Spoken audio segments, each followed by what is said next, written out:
ఒక కుష్ఠిరోగి అందరూ తిడుతున్నారని బాధపడుతూ తుంబుర తీర్థానికి వెళ్ళి దూకాలి అని అనుకున్నాడు. అక్కడ అతనిని చూసిన వెంగమాంబ, ఆగు నాయనా అని అతన్ని తల్లిలా నిమిరారు. వెంటనే అతనికి జబ్బు తగ్గిపోయింది.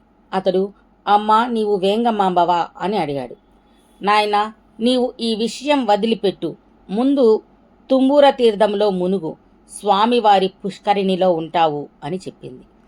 అతడు తుంబుర తీర్థములో మునగగా వెంటనే స్వామివారి పుష్కరిణిలో పైకి లేచాడు. అక్కడ ఉన్నవారు, పుష్కరిణిలో మునిగిన నీ జబ్బు పోయింది అని అన్నారు. అతనిని పుష్కరిణిజుడు అని పిలిచారు. ఇతడు ఒకసారి వెంగమాంబ తుంబుర తీర్థములో ఉన్నదన్న విషయాన్ని ఎవరికో చెప్పాడు. జనులందరూ తిరిగి అక్కడకు గుంపులు గుంపులుగా వెళ్ళి కోరికలు తీర్చమని అడగడం మొదలుపెట్టారు.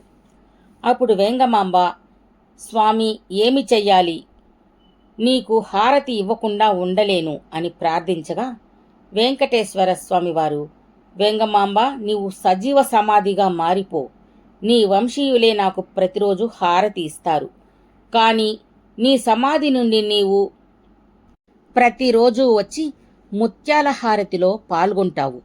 నీవు నాకు తప్ప ఎవరికీ కనిపించవు.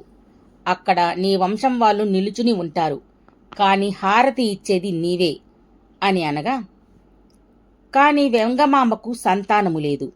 కాబట్టి దత్తత తీసుకొని వారికి హారతి నియమాన్ని అప్పగించి సజీవ సమాధిలోకి ప్రవేశించారు. వరాహస్వామి ఆలయం వెళ్లే దారిలో మెట్లు కనిపిస్తాయి. వరాహస్వామి కాటేజెస్ వద్ద ఒక స్కూలు ఉంది. ఆ స్కూలు మధ్యలో ఉంది ఆమె సజీవ సమాధి.